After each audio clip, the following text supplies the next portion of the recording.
Content warning. From approximately the 1 hour 25 minute mark to the 1 hour 27 minute mark, loss of limb occurs. Previously on Unbalanced Encounters. June. When specifically did you decide to run away from home?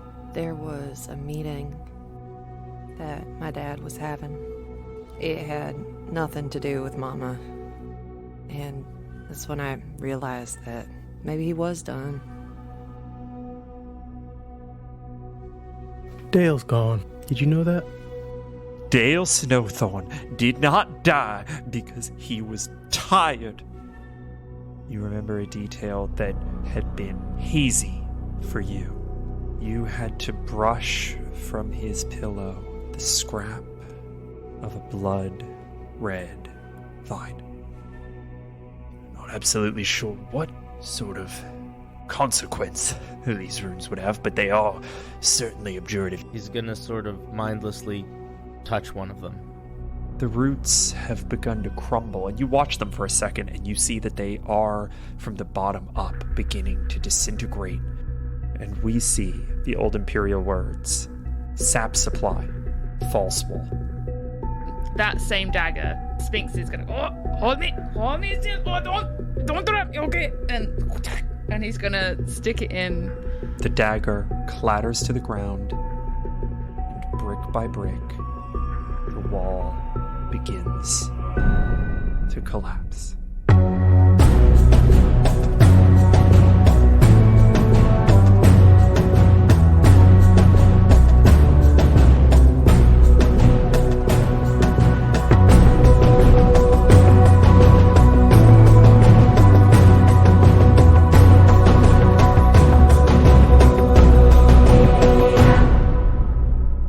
Hello, one and all, and welcome to another episode of Unbalanced Encounters, the show that dares to ask, will June ride the mighty Dune Worm? I'm your host, Patrick Perini. As always, I am joined in the studio deep beneath the Appalachian Mountains today by the wonderful Emily Graymore. Say hi, Emily. Oh, hello. This is an interesting introduction today. The incomparable Sam Oliver. Say hi, Sam. Howdy. The eminent Craig Pate. How you doing, Craig? Hey, there's no light in here, Pat. Yeah, I know.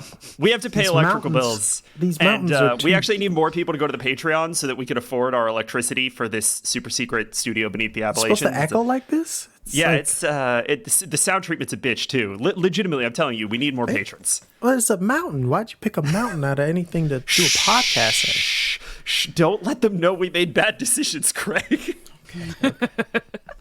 And the unknowable eldritch entity, Cinderblock Sally. How you doing, Cinder? Salutations. It's been a while since we introduced the cast, and I want everybody to be familiar with who might very well die today.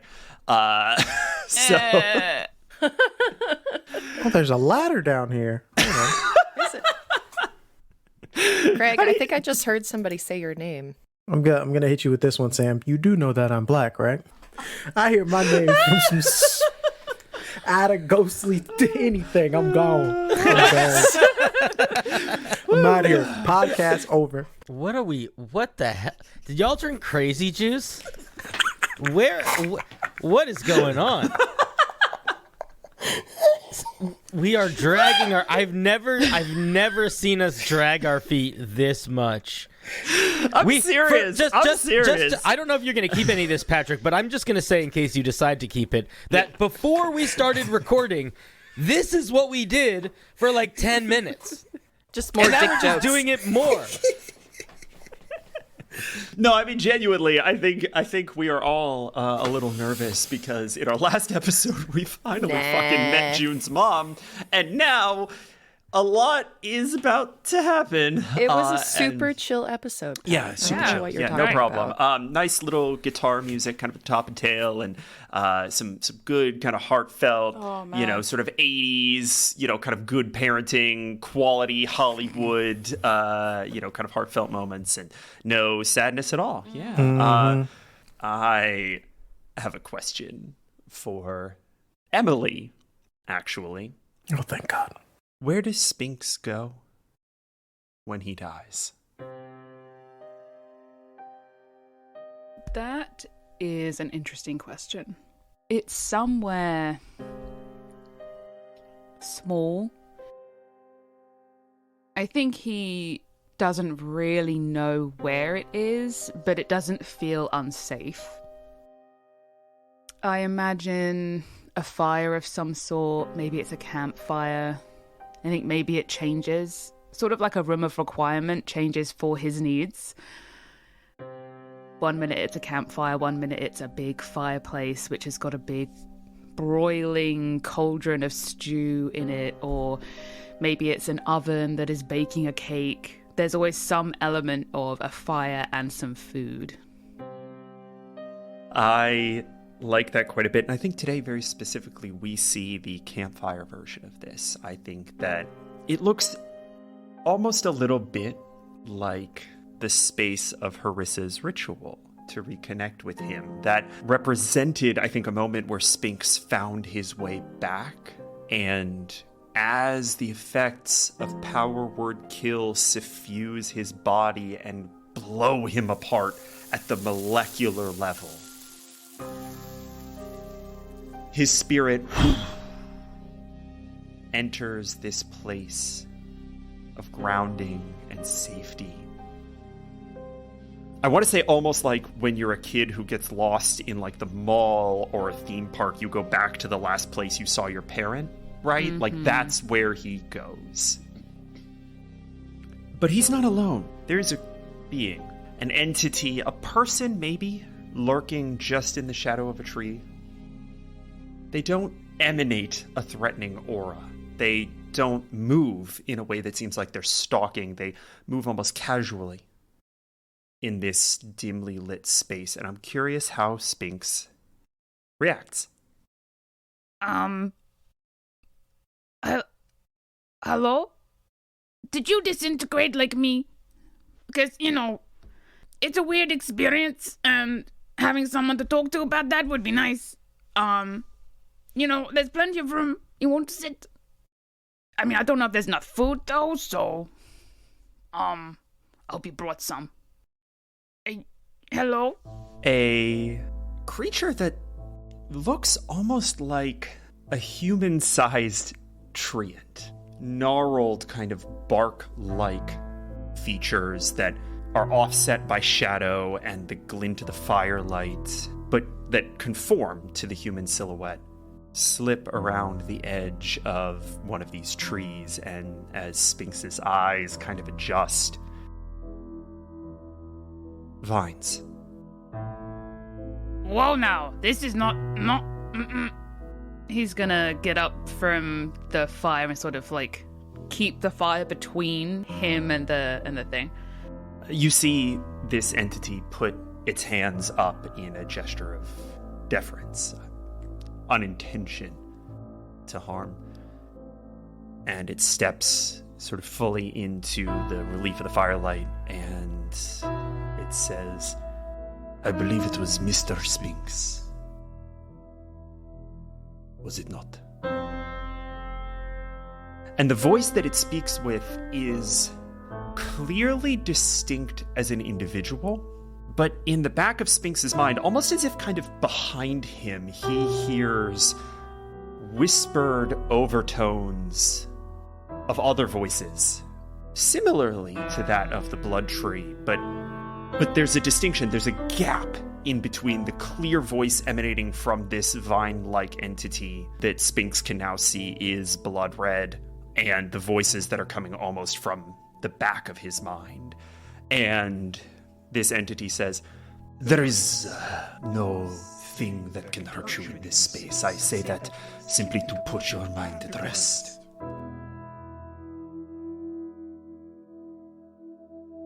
Listen, buddy, I don't know who you are or what is happening, but I don't trust vines, especially ones that have multiple voices. It is entirely your prerogative to not trust me. But seeing as how you are going to be in this space until Ms. Harissa can find you again, I suggest that we have a conversation to pass the time. I want, Spinks is, his anxiety is growing the longer that this thing is near to him. He remembers what happened to Harissa when he found her and helped her get free of a very similar thing. And the fact that this wants to have a conversation with him, maybe in a very similar way, he's... no dice. He is not... Does he vocalize any of this? I don't know the equivalent of a lizard having its hackles up, but there's a... He's a frilled lizard. It's having his hackles up. It's having the frill up. I think, like, it's not quite as sort of like in the shock that he does, like a big umbrella puff. It's kind of just like a slow raising and maybe like a little bit of a shaking of the frill. That Ghibli-esque hair raise with the frill. Sort of thing. Yeah. If you want to talk, you can do it from over there, and I will decide if I want to reply. The being nods its head and says, "These are acceptable terms to me. I wish to reinforce to you that even if I did bear you ill will, Sphinx, you have no body for me to subject to any sort of harm." And it clenches a fist, and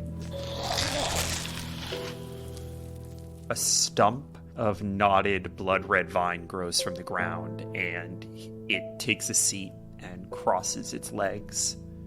I have been in mortal danger, even in the undead world. So, I don't necessarily believe I am completely out of danger in this one.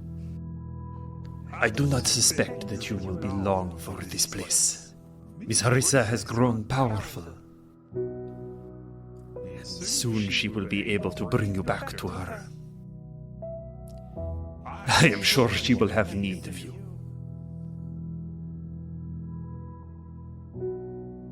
I have a request for you, Sphinx. As one god of the forest to another. Sphinx raises an eyebrow. When Miss Harissa and I last spoke, she was reticent to see my point of view about the fate of the other elder gods. I fucking knew it. I do not suspect that you will be wont to disagree with her on any particular point. But you represent within her a deific wisdom that transcends the mortal coil. Me? Wise? You see who you're talking to here? You think I'm the wise one? I admit that you are new in this world, but you are long for its history. The elder gods will not be stayed for long. Once they have begun their rampages, one might be able to hold them for a time, as you and the Guardian have done with the Guide. But the Cleanser will not be so easily stayed, and the ones that follow less so. It is important that they be stopped. For good. Even if, and this is a big if, I agreed with you, what do you think I would be able to do, me, personally, to change everyone's opinion? Or kill a god myself? Oh, Sphinx, I would never expect you to be able to kill a god yourself. You are too new to your magics, too new to this form. But you hold sway. And as I said, you represent a wisdom to Harissa that runs deep in the veins and bowels of the world. Listen, it's nice to have someone believe in me for a change, you know? Because usually people don't think I'm much. And it's nice to have someone who thinks, you know, grand things of me. But in this case, I think you think too much grand things of me.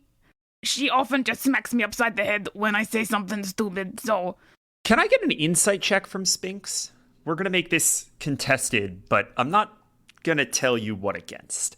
A 16. No, 15, sorry. He's got one less than Harissa.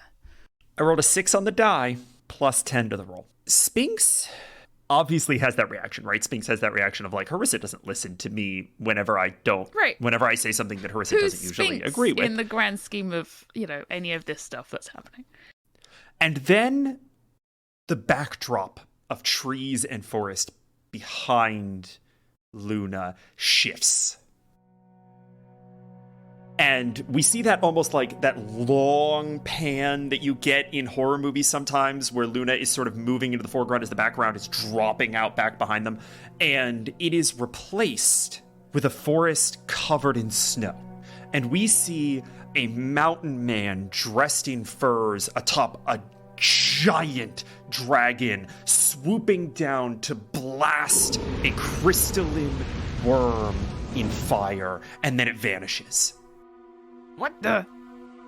And then we flash, and we see another feature of a massive horned lizard with huge dragon wings bearing a warrior across the sands, spouting electricity from its mouth and its horns as it zaps old Imperial forces left, right. And then we see a picture of a young Gramirosa being led by a Komodo dragon in flight from the eastern wields. And we see it rear back on 2 legs, whip around to see a Kawavar warden step from behind a tree and douse the warden in fire as Gramirosa makes it into the underbrush and they escape into the northern deserts. You come from a long line of powerful entities. What? Were those, like, my ancestors? Oh, the lightning was pretty badass, huh? Do you think I can do lightning? I think you can do practically anything you set your mind to when you are a god. Oh, that's true. I am a god, huh? Yeah.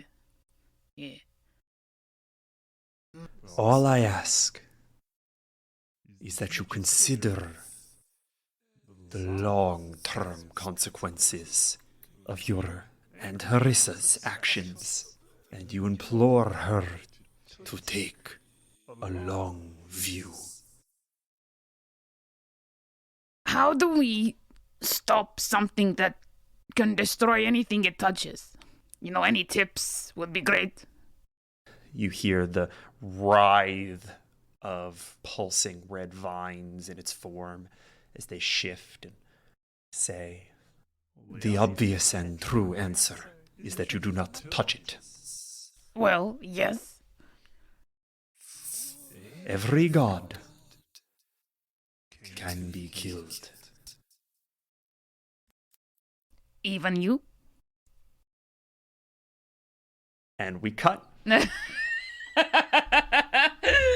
Yeah, that's right. And Sphinx dies a 3rd time. Sphinx dies within He goes death. to the next layer of hell and then continues to work his way down. Welcome to the layer of lust, Mr. Sphinx. Oh, He's not old enough for that. How dare you? He's a young, innocent boy. yeah, it's very innocent. Oh man, he's gonna be like stampeding through the desert, shooting people with fireballs. I feel like gonna be great. he would use finger guns, not his mouth. He would just be like, Definitely would. Harissa, Hello. you see the filigree on this wall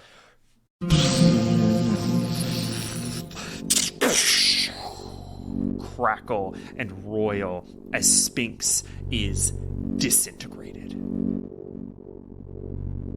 Wait.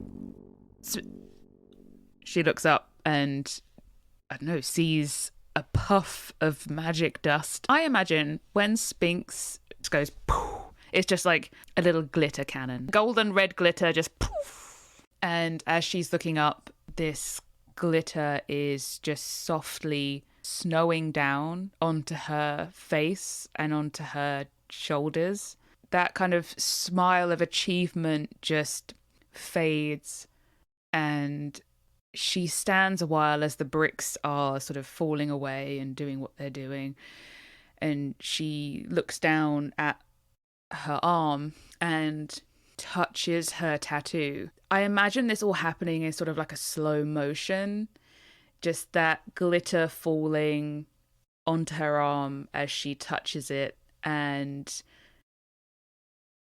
closing her eyes, and the tattoo beginning to get hotter and hotter, and her remembering that campfire and him coming to her rescue and just bringing that feeling forward and just manifesting it. I'm going to actually interrupt you because you do not get a chance to do that in this moment, because as you start to focus in on bringing Sphinx back, the bricks begin to fall toward you, and I need a dexterity saving throw. That's a nat 1. For a total of 7.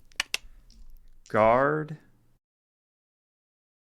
We're just smashing tables and stuff, and Guard is doing it very precisely, looking for things, and June is just raging. You hear all of the crashing and clattering and clanking and destruction amplify twofold as bricks from the hallway tumble out of their place and onto the ground and onto Harissa, who takes 10 points of bludgeoning damage and is prone beneath them. What do you do? That does not sound good.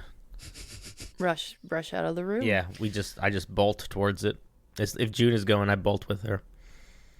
You both burst out of this door. It is not very far. And you see Harissa trapped beneath these bricks. And beyond the bricks, you see barrels, crates, ceramic urns 6 feet tall, sealed with wax.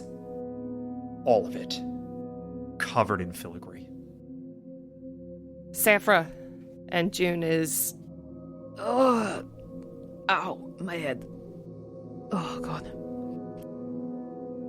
Sphinx, I think he set off a trap. As June starts digging through, trying to get Harissa out, there's a moment where Guard freezes when he sees this wall of crates and ceramics and stuff covered in filigree. And some of the filigree on his chassis, ever since he touched that wall earlier, touched that rune earlier, normally it has like a faint glow just sort of all the time. Parts of the runes across his chassis are like flickering a little bit. And it takes him a beat to come back to the present and start trying to help June get Harissa out from under these rocks. Thank you. Are you okay? In a way, I'm glad it was Sphinx and not one of us. What happened? Well, it was like one of the... It's the same thing that my father did with the dagger in the wall. But the second Sphinx placed the dagger in, it just detonated. And no more Sphinx. Sphinx is gone. He is, but he won't be gone for long this time, I promise. What is all this? Can I get perception checks from everybody really quickly? Guard, I'm going to ask you to make this an advantage, which should offset your exhaustion. All right. I got another nat 1. Oof. I'm dusting Sphinx off of myself, you know. Right. I got a 16. Okay. I also got a 16. I've got concussion. I got a rock. Yeah. Guard and June, as you are clattering these bricks off of Harissa and hoisting her to her feet, you feel the floor rumble beneath you and see dust crumble down from the ceiling. I have a feeling like that god might be getting closer. Guard is gonna reach down and put his hand on the ground Does he feel anything? Vibrations? Is this thing coming up? As you put your hand on the ground, you feel filigree traced into the floor where the false wall starts and behind. Nothing seems to immediately activate. However, you feel as if you could activate, connect with this filigree in some way. I'm going to give you a choice. You can either make me a flat investigation check, or you can make me an investigation check at advantage by tapping in to the thin veneer of sap that permeates this floor. I'm going to try to do the second. And now I have exhaustion, so that advantage is just going to turn it into a flat roll. -1 on my investigation checks, by the way. June, pull Harissa back, please. I do that. And then I will wait till they step back a little bit, and then I will do that. All right, go ahead and roll me that investigation check, please. That is a natural 2 for a 1. Incredible. Can I please have you roll me a D100? That is a 5. That's pretty low, so it's either really good or really bad. It's one of the extremes. You didn't know that Cinder was a professional D&D player? Can't wait till that's a job I can put on my resume. So excited. Except I spell mine Playah. Hey, player. The result of this wild magic roll was that a Modron, chosen and controlled by the DM, appears in an unoccupied space within 5 feet of you, then disappears 1 minute later.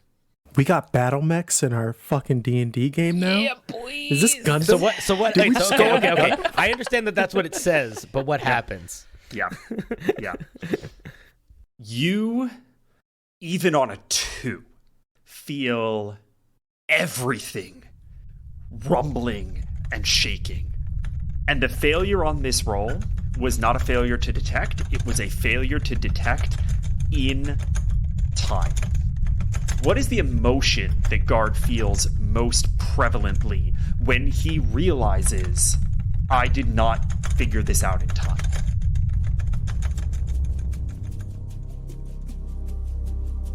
I think Guard, for most of his existence, is very forward-facing.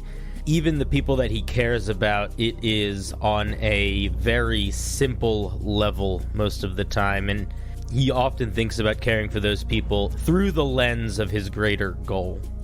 I think that as he realizes that something bad is coming, and he might not have time to stop it, his thought is, how far away are June and Harissa, and are they far enough away? Are they going to be able to escape? That is where his head goes immediately, and it is with a genuine bit of worry that I think he hasn't felt since the Wolverines in a long time. Guard, you feel that welling of almost anxiety in you. It's simple, and it is protective, and it is unfamiliar for the most part, with the exception of when you felt the urge to protect these Wolverine cubs. And at that time, you knew how to chop things with an axe. That was your worldview. And so that's what you did. But in your experiences, you have learned that Guardians are more than just a weapon. That you are a manifestation of your will to your mission. And that will might be malleable. And you feel the sap sear at your ceramic palm and connect an idea in your brain. And you wrench your hand into the ground and push your will into this building. And from this pile of crates and urns, you see a small ceramic barrel. Oh, shit.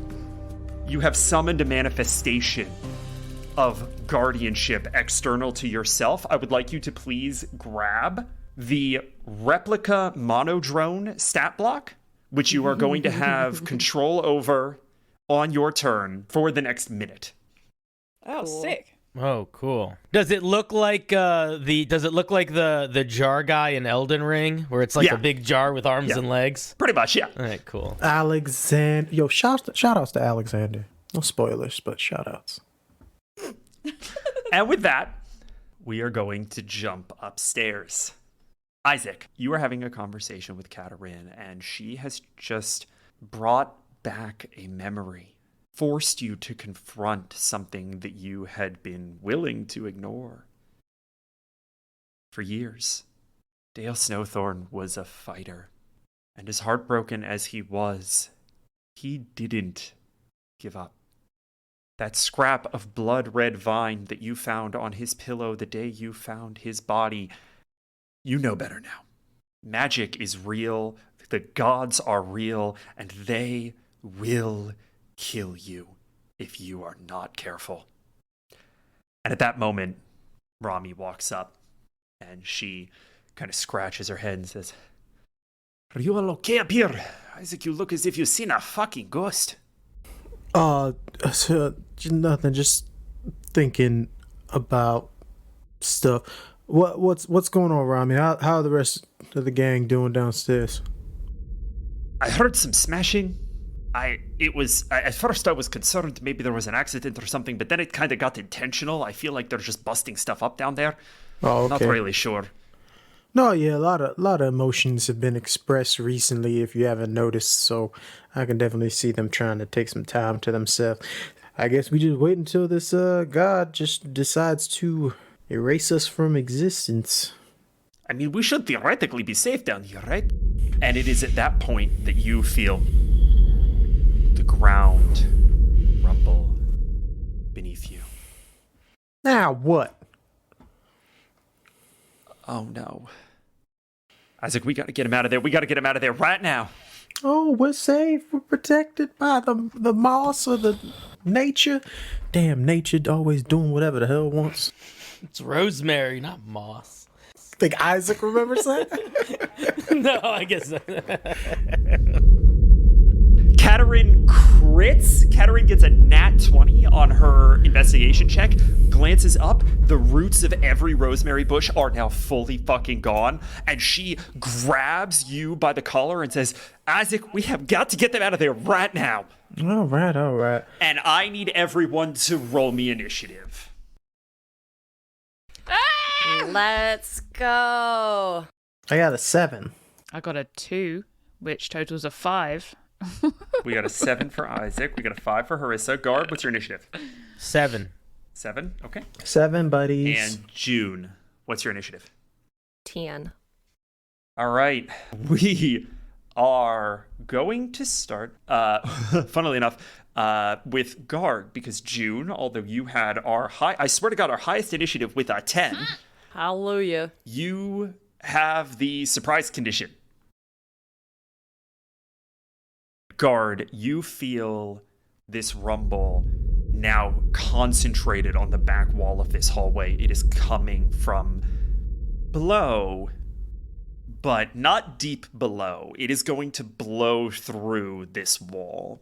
It is your turn. Your and the barrel's turn, I guess. What do you do? Guard turns to the animated barrel. "I've got to get them out of here." And the barrel says, "Yes, I do." And Guard is going to run over to Harissa and June, and seeing that there's a level of like some stunnedness, like the surprise, Guard is going to scoop up Harissa, and Guard is going to turn to the little barrel. "I'll take care of Harissa. I'll also grab June." And then the barrel says, Yes, I will also grab June. and then the barrel is gonna run over and try to like help push June to start to leave. And I am going to, if possible, use every ounce of my action economy to start pushing them to a place where if the walls collapse, they aren't inside. I'm going to let you grab Harissa, assuming that Harissa's willing, just kind of on the run, because your carrying capacity is fine, right? Mm-hmm. Like, you're just going to be able to scoop her up, and I'm going to give you no reduction to movement because she's comparatively so light, right?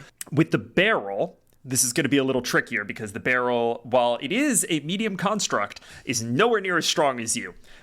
So I am going to... Its speed is 30 feet. I am not as strong as me. Its speed is 30 feet. And I am going to say that it is going to need to take, at the very least, a bonus action to kind of scoop up June here. So if you could please give me an athletics check. We're going to call this a DC 13 athletics check to grab June. And I will say, actually, this thing is not exhausted. So it's going to make the roll flat. Well, it failed. So Guard is going to run 80 feet down the hall, put down Harissa. Why aren't I getting June? I am not strong enough. I will go back and help me.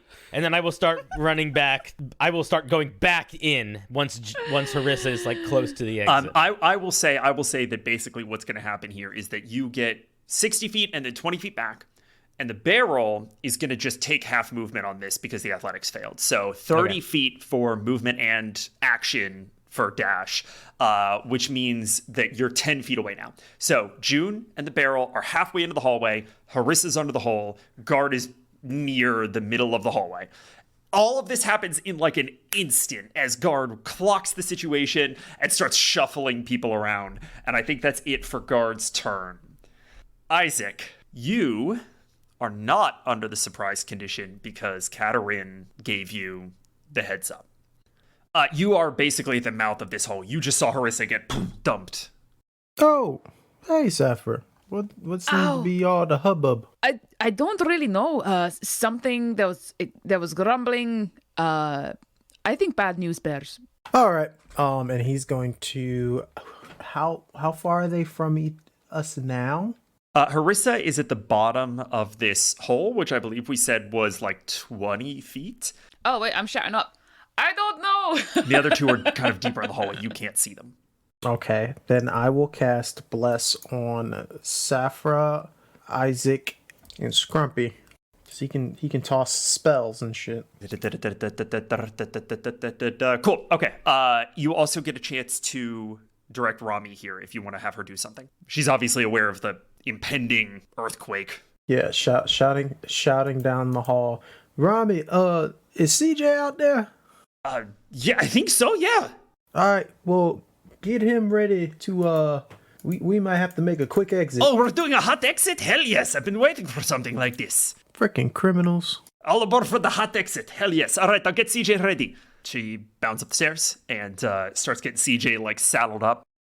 June, you finally come back to your senses and realize that things are happening. Oh, shit. You are in the arms of a sentient ceramic barrel being hoisted down this hallway as Guard runs back, talking to the barrel as if it were himself. It's me. All right. I feel like there's something in that room that we should probably get before we run the fuck out of here. The barrel will respond. It is coming. I don't want Sphinx's demise to be in vain. What if you die? Hopefully I won't. Words to live by, honestly. Mm-hmm. Can I look back? Is there anything in that room that I can see that's like hand size? Go ahead and roll me a quick investigation check. This is going to be a relatively low DC. This will be a DC, we'll say DC 12. Oh, well, but that was a 5. Everything here is at least as big as this ceramic barrel. It looks like all of this stuff was, like, stored in industrial quantities. I wouldn't have time to grab anything. All right. I'll dash out. I'll use all my movement to get as close to the hole. You have action and bonus left. Can I use my action to help Harissa out of the hole? Yeah, absolutely. Go ahead and give me... I'm going to call this an athletics check, but I'll give it to you an advantage. I've been waiting for someone to drop a rope down, but, I mean... They act like they're not adventurers. That's a 17. I feel like I'm forgetting something that every adventurer usually has. You give Harissa just this effortless boost. Like, you bolt into this room, fall down onto one knee, put your hands in that, like, I'm going to give you a boost position. Harissa throws a foot into your hands, and you just, like, launch her up through the hole. Harissa, you land right next to Isaac and Katerin. Can I land like a superhero? Yeah, 3-point landing. Classic. Amazing. I'll lean back down the hole and help. Harissa, you reach your hand down, pull June up, and June, I'm going to say that you are, you're up. You're going to be prone as you kind of clamber up the lip of this hole. And that is it for June's turn.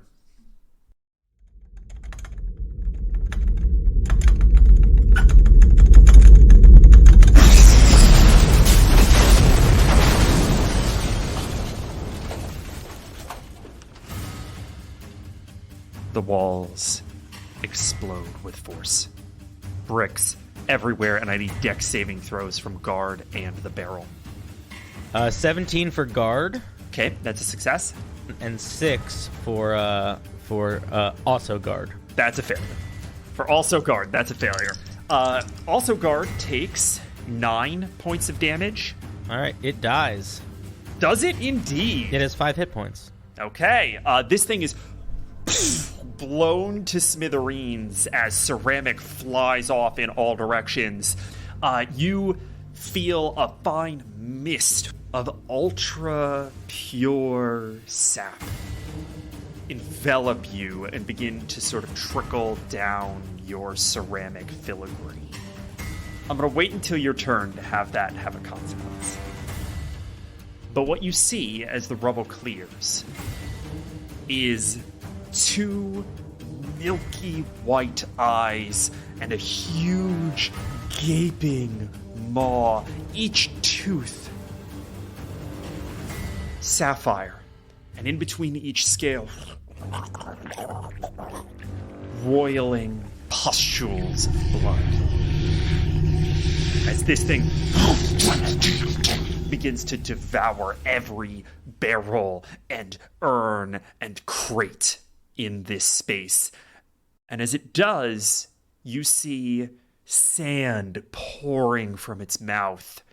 And occasionally one of the pustules will fly off and land on some of this sap, burrowing into it and dissolving any physical material into fine white sand. Is it drawn to the sap? Like it's eating the barrels. Oh man, I'm so glad I'm not doing the plan I thought I was going to do. And that is, that's going to be its turn. Guard, it's your turn.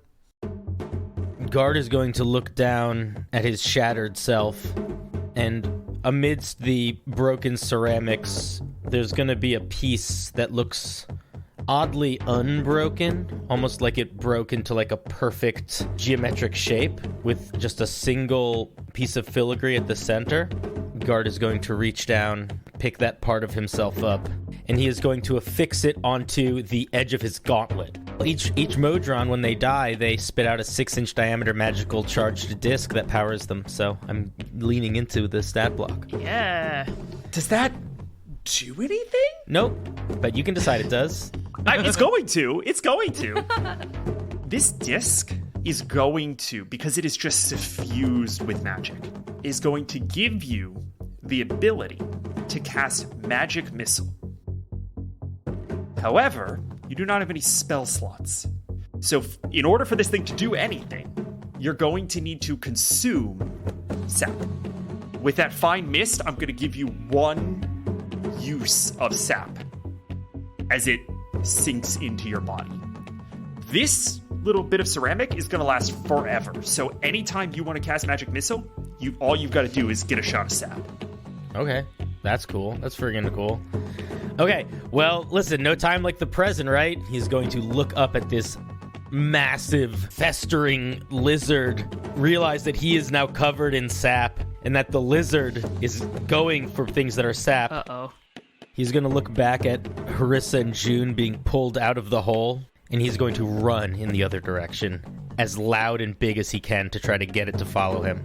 And then when I am as far as I can be but still be within the range of Magic Missile, I am going to activate the sap mist that has been layered on top of my body, and it's all going to like sort of dry up, and these little cosmic like fissures of light are gonna sort of like tear through reality. It almost just looks like somebody's like tearing holes in space-time as opposed to like energy firing, as 3 bolts of magic missile are going to fly and hit the lizard, and I want it to know that it came from me. Before that succeeds, I actually need a con save from you. Oh, this is so fucking stressful. That's a 12. It's not that good. The DC for pure uncut sap is 10. Oh, well done. Okay. Guard, you hold out your arm and space-time rends around the force of your will as it hits this magical creature, this divine being. And I'd like you to go ahead and roll damage because magic missile doesn't miss. Yay. Fuck, all ones. So 6 force damage. Here's what I'm going to do. I'm going to let you make that persuasion check plus 6. Please be a good roll. Come on. That's not terrible. That's so good for guard, actually. 12 plus 6 is 18. You see this thing.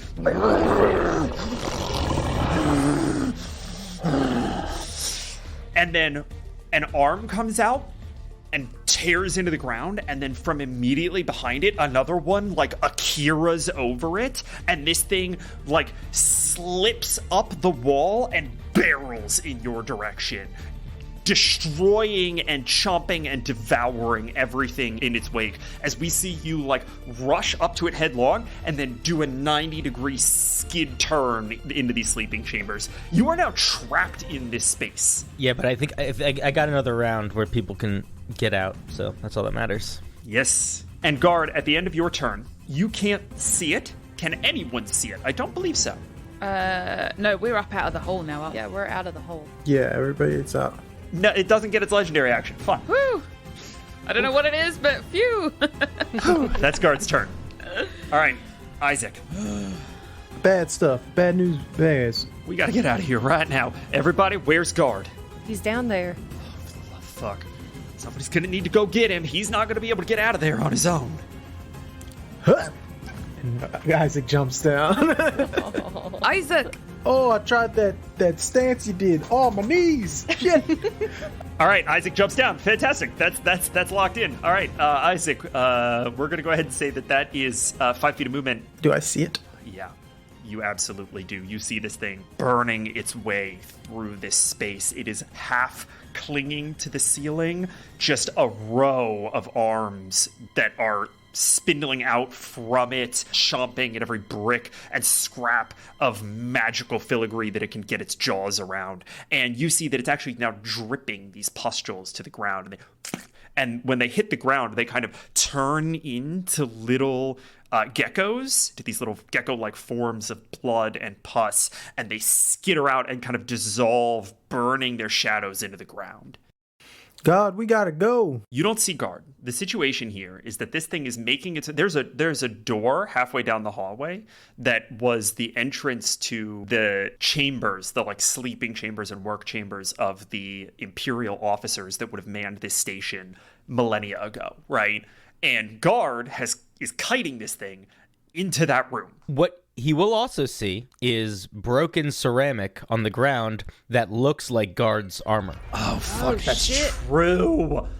Oh, fuck me, that's true. God. Let's roll an intelligence check. That's a 2. Guard's dead. God. Oh, my fuck. No, hold on. I want to sit in that space for a second, because on a 2, I think Isaac does assume the worst. He's gonna try and scoop up pieces of what he assumes to be guard. And then start heading back up. All right, I'm going to go ahead and give that to you on an athletics check. You can get advantage from Katarina on the help action. Oh, that's a 24. She sees that you are scraping up pieces of ceramic and says, Isaac, what's going on? And then you hoist your hand up and she grabs you without a moment's hesitation and with this practice effortlessness just we've done this before. Soars you through the air and you land and your joints take it this time. Ooh. I just need to stay limber. Yeah, what the fuck happened, Isaac? What's going on? God's probably dead. It's okay. He does this thing kind of like Mr. Spinks. What? What? I don't know what you're talking about, but if this thing got a hold of guard, there wouldn't be anything left. Oh, Too late. We gotta go. We don't have any more time. Did you see that thing, Isaac? oh, I'm gonna have nightmares for months. He tosses the ceramics. I don't like leaving God back there, but I don't either, but he's the strongest out of all of us. And he's gonna just lead the way. Was that all my movement and then some? I'm gonna go ahead and say that it's all your movement. If you want action and bonus, you can still have it, because you didn't do a hell of a lot here. I'm just gonna try to channel divinity, nature's wrath. You're gonna, like, poke your head back down and try to nature's wrath at God? Yeah. I mean, try to slow it down any way I can. Okay. What is that, a save? Yeah. Whole DC 14. Strength or dex, their choice. We're gonna go ahead and roll strength. That should be flat. That's a 19 on the die for a total of a lot. Nice. Basically, he slams his fist into the ground and the roots, which, as he looks at him now, he kind of like cringes a bit, shoot out of the ground and try to wrap around. The roots, the blood red vines, tear from the walls and slither up its arm into its shoulder and meld into its scales, and you see it snap its head and look at you. Time to go. And that's going to be Isaac's turn. Harissa, it is your turn. As much as Harissa needs that confirmation of God, whether he is down there or not, is he alive or not, does he even still exist, she knows she just has to drag the others. Like, she is now herding everybody, like, we need to leave, we need to get out now, like, dragging people up. And she's going to drop her cordon of arrows down into the hole just to impede it a little bit as it continues to make its way. Absolutely. That's triggered on contact, right? Yes. Go ahead and burn that spell slot and keep me honest when it comes through. All right, that's movement, action, bonus. I can't summon Sphinx on a bonus action anyway, so I will wait. So I want to wait till we're upstairs. Amazing. June, you are being shepherded along by Harissa. What do you do? Can I sense guard? Go ahead and make me a wisdom-based investigation check, please. 14. You see tethers of bond tendriling up from the officers' chambers. Something's down there. It's probably guard. We can't just let him die. What if he doesn't come back? You say that, and your mother turns to you and says, I think he's still down there. He might still be able to get out, but if that thing gets to him, he is gone. The cleanser erases things from existence. We cannot risk us. I don't want to risk my friend. There's nothing we could do to help him. Isaac just did everything he could to distract Sligo. We have to run, June. And she's going to make a persuasion check, which you are welcome to contest. I'd like to. How do I contest that? It doesn't matter. She rolled a nat 1. Okay, cool. Oh. Fuck you, Mom. Yeah, right. I mean, you can do what you want in general, but I think you feel emboldened in this moment that she is not right. I can run really fast. You stare at her, trying to convince her that you are capable of doing this, and in a moment of frustration, you realize that you are never going to convince your mother that this is a good idea, and fuck it, you don't need to. Can I, because I didn't use my bonus action, toss June my last remaining bomb? That's fucking sick. Go ahead. June, if you have to go, take this. Do not touch it. And she's going to throw this little hand grenade, basically, at June, with the intention of, if you want to try and distract this motherfucker, you can just, like, lob it at it and try and give God a bit of a chance. Okay. Let's do this. You got this, kiddo.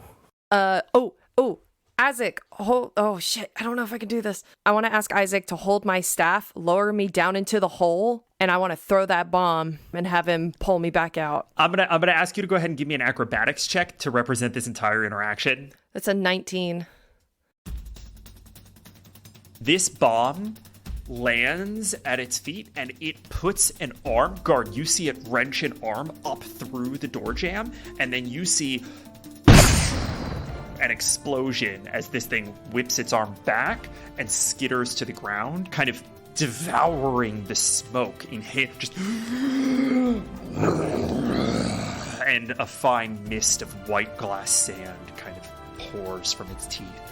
And Isaac pulls you back as it charges for you, June. Let's go. Go. That's action and half your movement.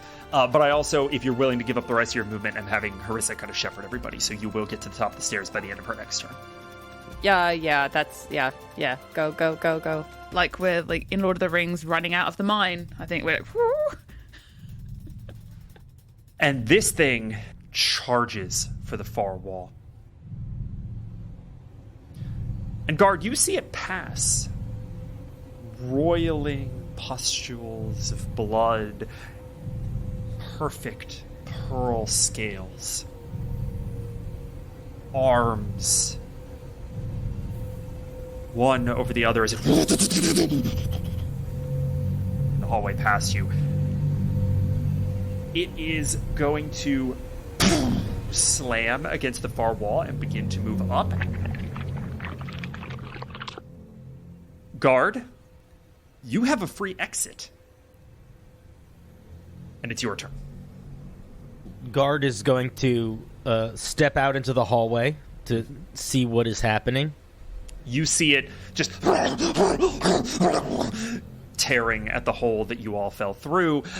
And as you look to your right, you see something that makes sense in hindsight, but maybe was not necessarily what you expected. You see a glass tunnel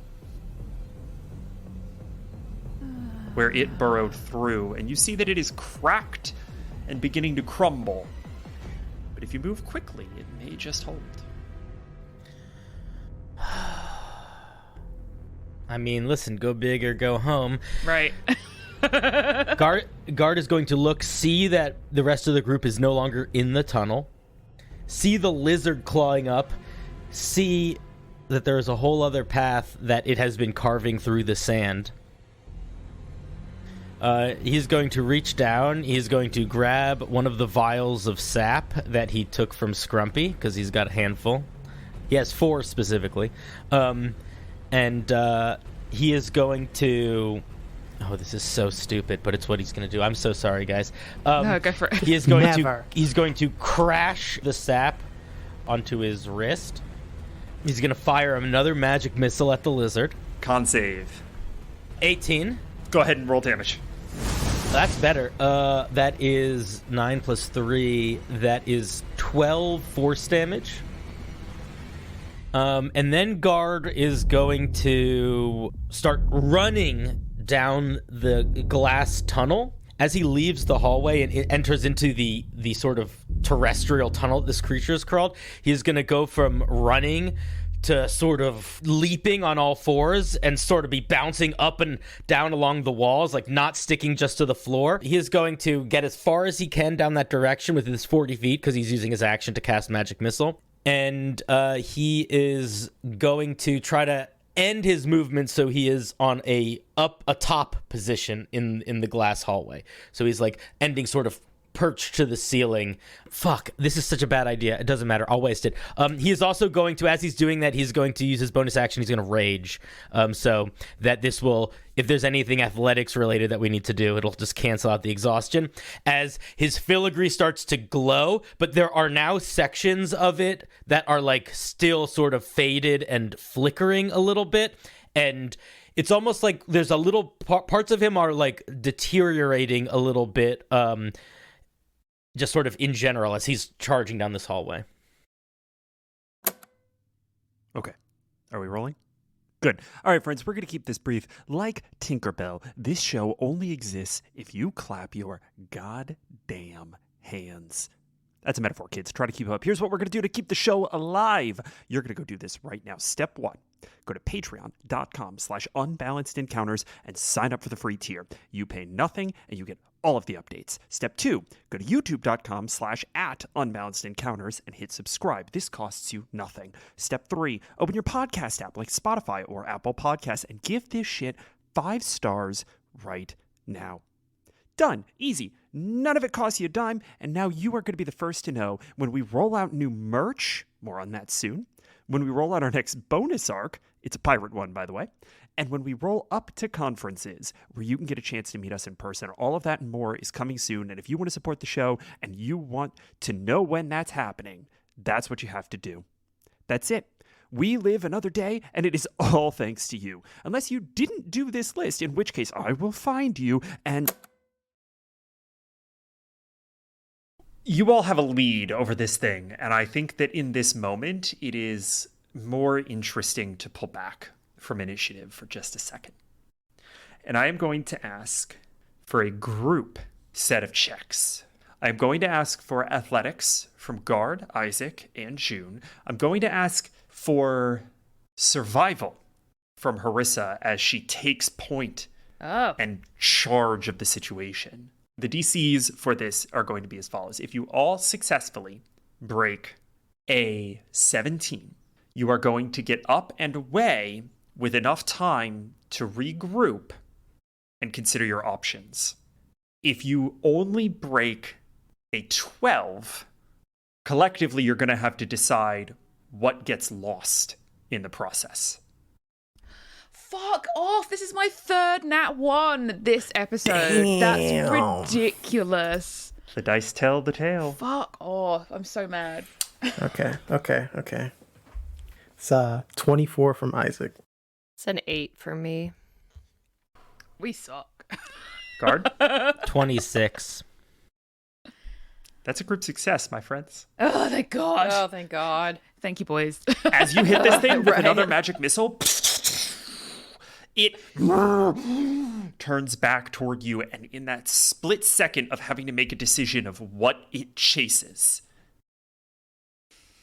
you all get away. And we see, silhouetted against the setting sun, this elder god devour this building from the roots up. And as you all get on CJ, make it off into the sand, put distance between the building and yourselves, and Guard, you venom your way up this glass to the surface and throw yourself out of this burrowed hole as it collapses in behind you. See a sinkhole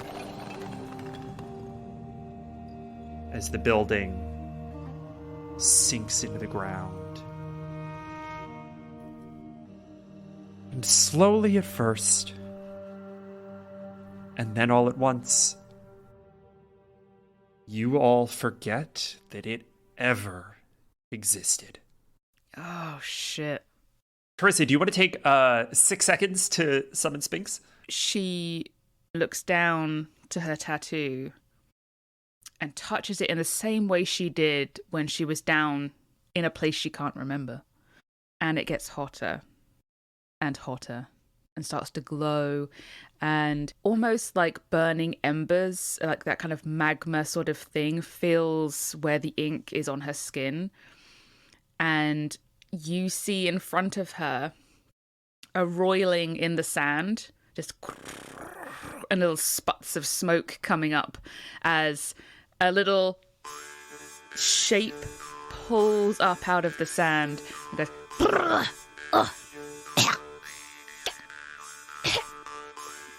Do you have to summon me in a pile of sand? It's everywhere. God. Ugh. and he's like shaking it out of his frills and scales and God. Welcome back to the party. Where you been? In my mouth. I was just chilling, you know, with the other gods, as you do when you are a god. So, All right. Anyway, what? Hold No up. respect. No respect. You hang out. You go to a place where there's other gods. Yeah, it's kind of like a green room, where everyone hangs A out, what? waiting to kind of be in the show. The show. Isaac looks at the camera.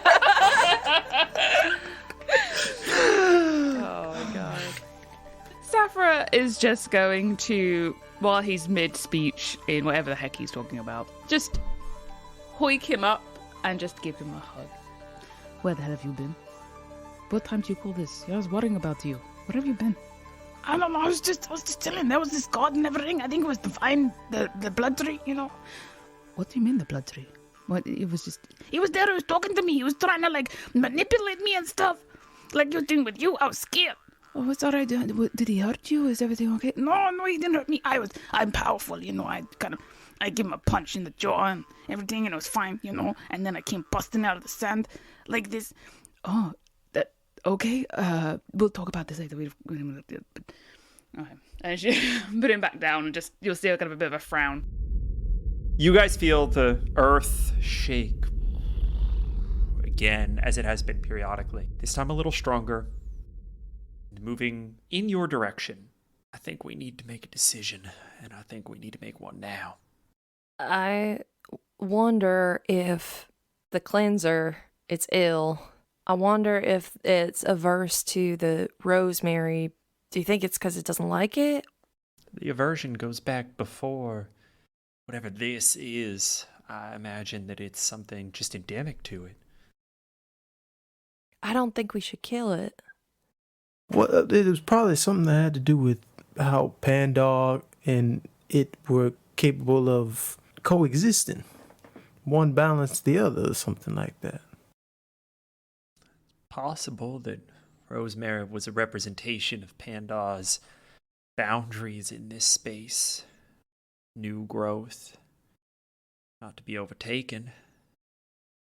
Not sure how it helps us now, though. I'll tell you what, if you want to set a trap, how do we bait it? Is there something that it's attracted to? The bonds. It's attracted, we're a concentration of bond threads right now, and we're a beacon for it. Okay, the next question being, how do we trap it? And how do we figure out what's wrong with it? You think it's just going to sit still? Mama, what were you trying to do? By time, honey. Do exactly this. I'd kite it around someplace, get close enough to it to try to figure out what was wrong with it, and it never quite worked. So you gotta touch it. I never could. And June, as she says this, you see a little kind of flash of blue as if something has fucked with her recollection of that. Alright, well, if that was your plan, now you have company. I was just trying to buy time until Hank sent reinforcements. I was under the impression that I was going to be getting backup, and I did not expect it Well, to be guess on. what? Now you do, alright? I know you used to being solo dolo, but we're here to help. I tell you what, so we have a way to distract it. I have CJ. God can move like a gazelle. Maybe we find a way to just bait it around, and then you guys investigate and try and use your smart ladiness to figure out what's wrong with it. I think we ought to split up soon. Okay. Let's say we form a triangle. Me, Isaac, and Guard. We kite between the triangle as much as we can while you and your mother try and figure this out. Guard, how do you feel about all this? The plan sounds good. And we return to initiative order. You have a plan, and you begin to put it into practice. 3 of you fan out into a triangle, and you feel the sands shift slightly as it bobs to try to figure out where to go. June, it is your turn. What specifically do you do? My palms are sweating. Yeah, and I'm gonna try, we're in a triangle shape-ish. Well, those 3 are. Those 3 are. So I want to to get Scrumpy to follow me into like the middle-ish area of the triangle. That does mean that this thing is going to be trained on you. Oh, what? No, we want the Yeah, opposite. if we're in a triangle, we're going to be bouncing it in the middle between the three of us. If the intersection of all three of your bonds is in the middle and June is with another person in the middle, Right, no, it's yeah. going after That's the strongest it's going bond. after June. Okay, well then she's gonna, instead of going to the middle, if she notices that it's following her right into the middle, then she's gonna start doing circles around the outside. Where do you want to end your turn? I want to end with Isaac. Okay. That's going to be your movement. Do you have any action or bonus? You can also ready an action. I'll go ahead and I'll spend a bond for Step of the Wind. Ooh, actually, no, I do want to ready an attack. I want to go ahead and lock in one of the balsam bolts. Go ahead and ready that attack. No problem. You all feel the ground once again. And the sands give way as this thing reaches and lands about 30 feet from June and Isaac and is going to head straight in their direction. June, go ahead and make that attack if you'd be so kind.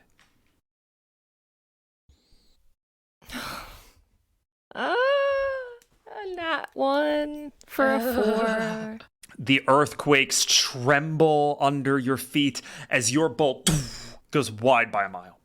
And it is gone into the sand, and you feel, in this moment, so deeply unprepared for what is about to happen next. Cool. This thing has 10 feet of movement left on this turn, and it is going to use it to get as close to you as it possibly can. And it is going to end its turn 20 feet away from the three of you. Guard, you see this. You're at the next sort of vertex of this triangle, and you see it stop just short of June. Isaac and Scrumpy, what do you do? Guard is going to take out a javelin, smash one of the vials of sap against the spike of the javelin and sort of like let it run down the shaft of it. I don't know what that should take up in the action economy. Could I make an attack still too, or no? Sure. Yeah, it's free object interaction. Okay, cool. Then Guard is going to huck that javelin to the space that's about 50% of the way between himself and them. Then with his, I'll make an attack roll if you want, but I'm just aiming for area. No, I think this is going to be persuasion. Do me a favor. Go ahead and roll damage for the javelin attack. I'm going to let this same mechanic roll for you. Damage is 8. Okay, go ahead and roll me a persuasion plus 8. That is a 18. Yep, there it is.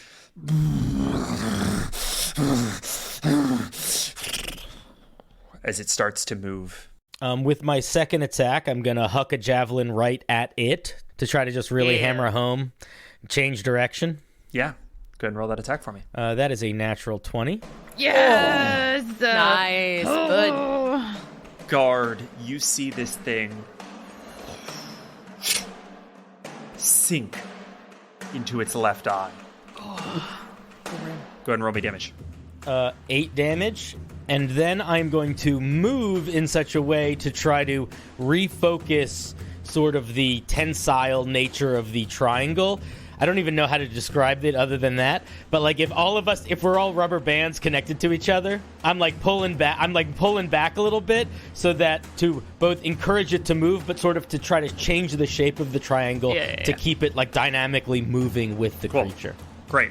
As you do that, you see that it continues to try to follow you, and you see these pustules ooze from behind its scales and skitter into these blood-filled gecko shapes that then land on this javelin and begin to dissolve it into sand. And it droops into its eyelid and down into the ground, and you can see black blood pouring from its left eye in the small little hole that you made. It's going to be movement and action from Guard. That's it. I'm going to save everything else for later. I have 1 vial of sap left. Amazing. Isaac, it is your turn. June is with me now, right? Yes. All right, CJ, take care of him. And he's gonna hop off, leave CJ with June. Yeah, I'm gonna run 30 feet away from June. Okay. And then he's gonna take out a vial and like drink it. What spell are you thinking of in this moment? Yeah, I will cast Bless. Okay, you're gonna cast Bless at second level? But the main idea is to be like smelling like that good satin goodness. So that's Bless at second level. Go ahead and make me a con save. You got it. Oh, that's a 12. Okay. Isaac, you surge with arcane energy, and you feel strange. I don't like that. Uh-oh. The blood in your veins runs ice cold, and you feel it snake beneath your skin as if through magic filigree. And then the heartbeat, never far away from the magic that you just barely maintained control over. And for a moment, you think of how easy it would be to turn this situation into one of oblivion. The power that you feel right now almost whispers this idea to you. You could get out of this. You could end this tribulation for you and everyone you've ever loved in seconds. And then you tighten your wrist as if heaving your axe and slam Bless at second level into your chosen targets. Who are those going to be? I just ran 30 feet from June. Scrumpy and myself, so. Okay, so everybody there mark Bless, and I am going to give you a persuasion check, and I am going to give that to you in a couple of different ways. First of all, it's going to be at advantage because you're using sap in this moment, right? You took the time to actually consume the thing. And then also, I'm going to give you that Bless as a D4 on top of that. So you're going to basically burn the over level of Bless here on the D4 to the... Can I also say something? Yeah, of course. Come here, you gorgeous lizard, you. And I'm being sarcastic. This is going to be a fucking disgusting roll. Go ahead and add your proficiency bonus twice. I love, but I'm being sarcastic. Gotta let everybody know. Just I never knocked the hustle. That's a 29. That's pretty good. This thing I crit. That's amazing. shifts and turns to you, and you hear in your head,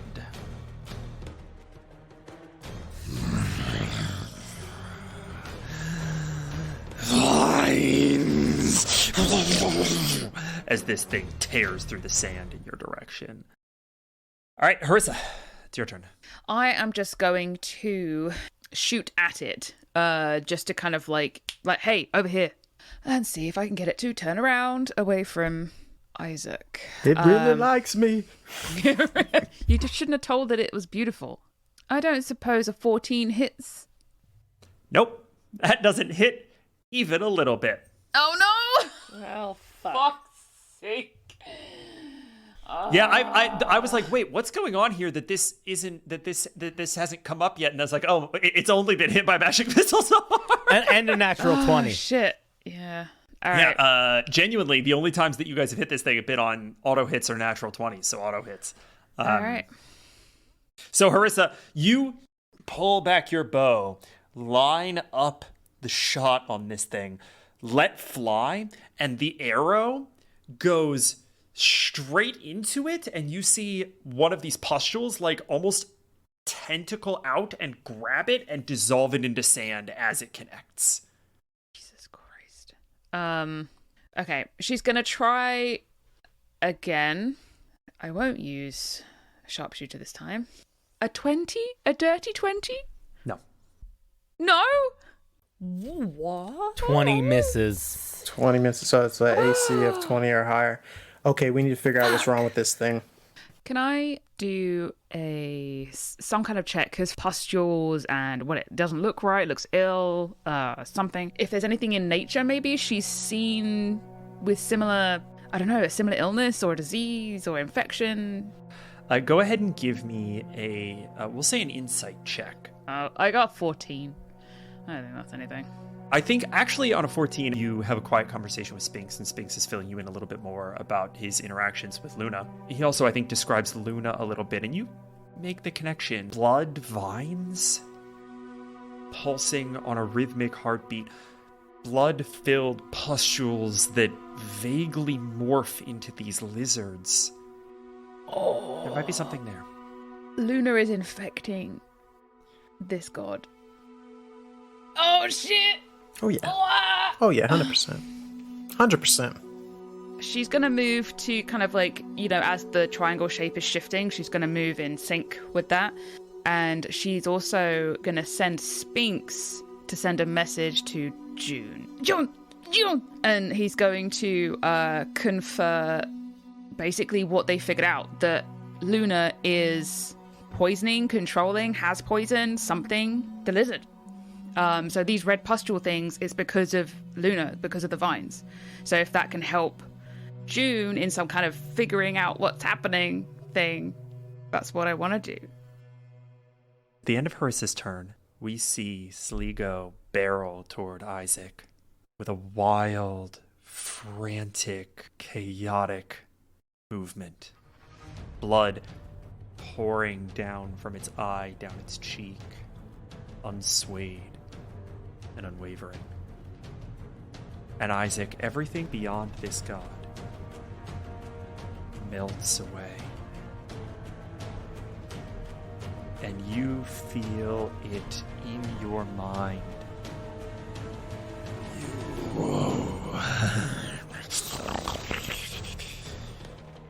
You are a plague on this land. You will be cleansed with it. Isaac, what memory do you begin to forget? He forgets some of his nights at the arena. You feel them snap in your memory as they shrivel into darkness, and you feel that it could push deeper. That if you're not careful in this moment, it could creep into your recollection of fighting, and even of yourself. And you reflexively snap your eyes shut, and that halts. You realize that this thing is getting into your mind through your vision. Copy. That's the end of Harissa's turn. June? How far away am I? You're alongside this thing, if you want to pop up on CJ and ride alongside it. Yep, I want to do exactly that. And I want to, while we're riding up alongside it, she's going to scream out, "What is wrong? How can we help you?" This reminds me so much in Mononoke, where he's like, when the boar god is like steaming down the mountain, and he's like, "Stop, I implore you, like, stop. This is legit, this." June? Mm-hmm. Please roll me investigation with advantage. It's a nat 20 Oh, nice. Yes! for a 22. You yell, "How can we help you?" And you, in your mind's eye, feel this thing turn to face you. And although it continues barreling forward, you acknowledge that you have its full attention. It says telepathically, "You are one of those in the world that make it grow weak and stupid. It is an odious place, and it must be purged." I think you're being influenced by Luna to believe that. But there's so many beautiful things. And I need you need to remember. On a natural 20, you see the bond that makes up this creature, its outline wrenching and straggling forward, but also its connections, all internal, a barren void surrounding it, but it has ideas and thoughts and memories. And one of those synapses pulses with blood red vines. It is enmeshed, roiling and strangling whatever this notion is. I want to reach out for that entanglement. Go ahead and make me an unarmed strike, please. You are blessed. So that's a D4. 19. A 19 was good. And it was good enough for something. You whip CJ's reins and get a little further ahead, creeping up toward Sligo's head, and you wrench your hand out. We see something interesting here, because June is not anywhere near close enough to reach into this thing's head if she could even do such a thing. But June, you see your wireframe extend beyond the reach of your hand and push into the bond mesh of this creature, of this pained deity. And you see yourself step outside of yourself for a second, lean outside of yourself for a second, and reach in and try to grab it before blood pus encroaches your hand to the wrist. And you pull it back. And your hand disintegrates to dust and blows away. Did I get the entanglement? You just missed it. But you could get it. It's there. You just have to know how to play the bond. She's gonna throw back one of the vials. She takes her left hand and pops the cork and downs the sap. And she says, "We are what we make of this world, and we can make that choice to make it a better place. Now let me fucking help you." And she's gonna reach her left hand in. Oh, Jesus fucking Christ. I need a con save, please. It's a 4. Okay. I need you to please roll me a D100. It's a 26. This whole time this is happening, Isaac has his eyes closed so he doesn't know what's going on. Yeah, I know. June, on a 26, on the wild magic table, it reads, "An eye appears on your forehead for the next minute. During that time, you have advantage on perception checks that rely on sight." And what we see is that you feel this sap pulse within your body, hot and crackling like electricity, strumming on the bonds that tether you to the world, a harmonious symphony of power that echoes all of your sisters that came before you. And you reach out and feel a gentle hand on your wrist. Don't. Wait. Bide your time. Let your words take effect before your actions. You are blessed with the levers of power, but it requires patience.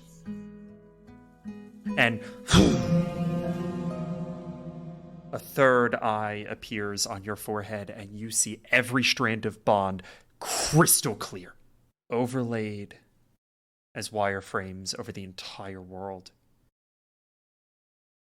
And you see your words travel from the bond between you and the cleanser and begin to work in his mind.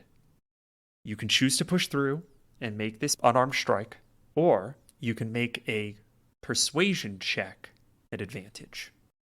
People are dying because of you. And I have a feeling that's not what your motive is supposed to be. Y'all, my rolls today. I know, I just saw. Some have been good, Yes, some have been real bad. It's okay, 11. it's okay. We got plans on plans. Okay. We got plans on plans on plans. And 11 is insufficient, and you feel your words working, but they haven't worked yet. That is going to be the end of June's turn. What a turn. Isaac, does a 15 hit? Does not. You hear wind rushing toward you as one of these pustules makes its way to your face, and you boom, clang it with the shield and sidestep. And it skitters into the sand, burning into shadow. Did I get it?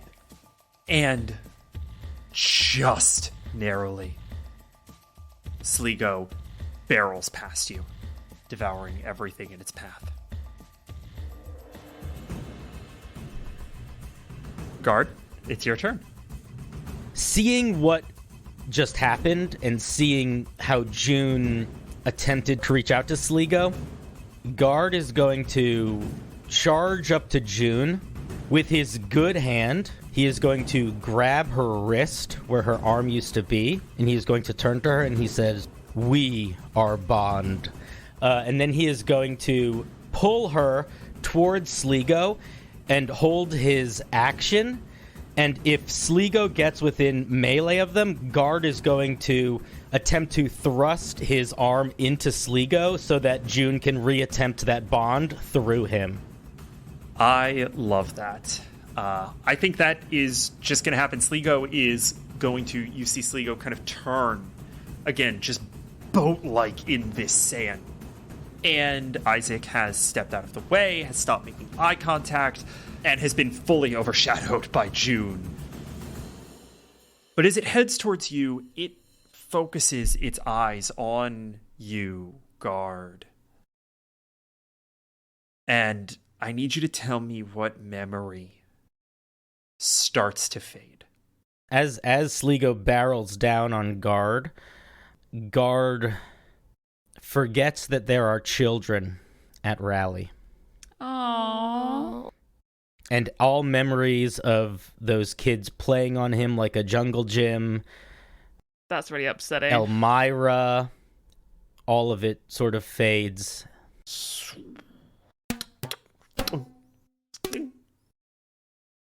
That's Guard's turn. Isaac, this thing is rushing back past you toward June. What do you do? See, I guess seeing Guard like stand their ground, protecting June, Isaac is going to wait for it to come by me, and then I'm gonna hit it. Hopefully, we'll see. Probably not, unless I crit. This does not hit. You don't get a second attack. I have hand axes. Okay, you swing your axe into this many thing, things. and it just dissolves into sand. Isaac is panicking right now. He's going to use everything he has. All right, Flinging I have two daggers axes. at it. Like, I have two Okay. hand axes. throw that hand axe, man. take off your boot. Nope, Throw that. That one's gone. And that one was one lower. Mind you, I rolled all above 23. All of those miss. We reach the top of the round, and you all see out of the corners of your eyes in this chaotic moment, an arrow straight through the neck of the riding bird. Fucking hell. And it lands in the sand, throwing Katarin and Rami Waldeck into the dirt. And you turn to see three figures perfectly silhouetted in the setting sun.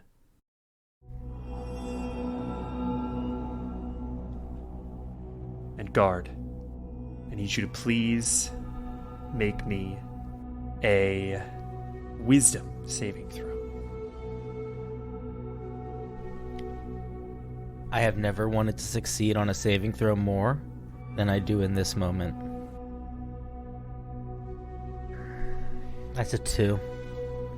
Oh my god. In your head, you feel blood-red vines fill every inch of available space, and a voice says to you, "Ugh, you have made it so unbearably difficult to find you. Do you understand how much sand I have in my goddamn boots? It's time to come home, guard. You've done something that you oughtn't have. Now do us a favor. Put an end to this little skirmish. We'll get you out of here." And guard, you feel those vines fill every inch of your ceramic armor as you take up your axe, as Dominate Person takes hold.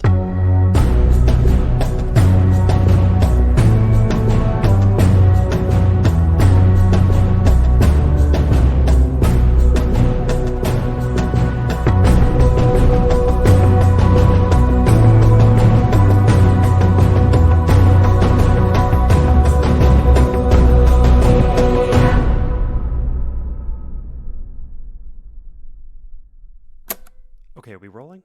All right, good. Don't cut me off this time. Got it? All right.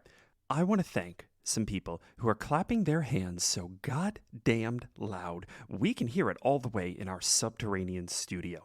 I'm talking about Darksteel Panda. I'm talking about Elderberry. I'm talking about GamerTube HD, Lord Dreamer, Michael McFarlane, and our brand new Rally Defender, Randolph Jenkins. You all are the reason this show exists, and we love you for it. So thank you very much. Did you cut me off this time? Okay, good. Don't let it happen.